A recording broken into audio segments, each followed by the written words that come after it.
Hello বন্ধুরা, কেমন আছো সবাই? পিবিস রান্নাঘরে সবাইকে স্বাগত জানাই। আজ আমরা কুমড়ো দিয়ে পুঁইশাকের তরকারি বানাবো। কুমড়ো দিয়ে পুঁইশাকের তরকারিতে আর কি কি লাগবে সেটা দেখে নিই চলো।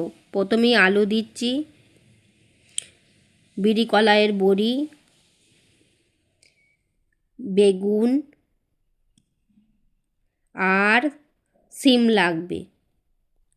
চলো এবার রান্নাটা শুরু করে দিই। প্রথমেই কড়াইতে তেল দিতে হবে। তেল গরম হয়ে গেলে বিরি কলাইয়ের বড়িগুলো ভেজে নিতে হবে।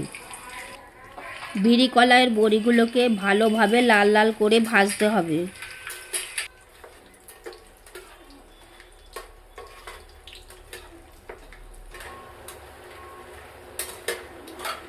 বড়িগুলো ভাজা হয়ে গেলে এবার আস্তে আস্তে একটা পাত্রের মধ্যে তুলে নিতে হবে। এবার গরম তেলে প্রথমেই তেজপাতা দিয়ে দিলাম, চিড়ে রাখা কাঁচা লঙ্কা দিয়ে দিলাম, 5 ফোড়ন দিয়ে দিলাম। এবার কেটে জল দিয়ে পরিষ্কার করে ধুয়ে রাখা সবজিগুলো এবং পুঁইশাক অর্ধেক পরিমাণে কড়াইতে তুলে দিলাম। পরিমাণ মতো লবণ দিয়ে দিলাম। এবার খুন্তি দিয়ে ভালোভাবে নাড়াচাড়া করে কড়াইতে বাকি সবজিগুলো তুলে দিলাম।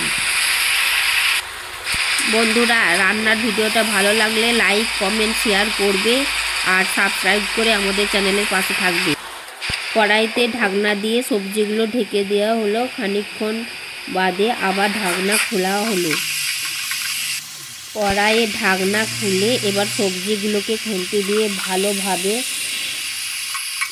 নুনটার সাথে মিশিয়ে দিয়ে আবার ঢাকনা দিয়ে দিলাম।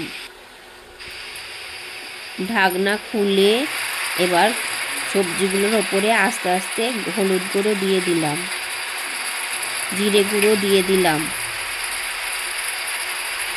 আদা বাটা দিয়ে দিলাম,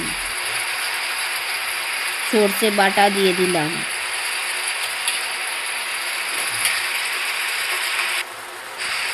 খুন্তি দিয়ে ভালো করে মশলাগুলোকে সবজিগুলোর সাথে নাড়াচাড়া করে বেশ ভালোভাবে কষাতে হবে।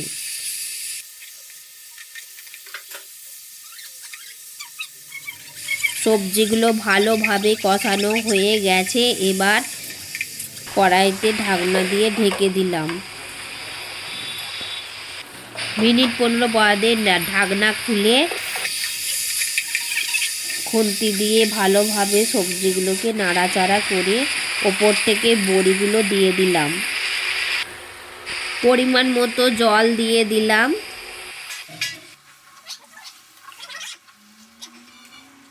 এবার পুরোপুরি সেদ্ধ হওয়ার জন্য ঢাকনা দিয়ে ঢেকে দিলাম। মিনিট 5 পরে ঢাকনা খুলে দেখলাম তরকারিটা আমাদের হয়ে গেছে।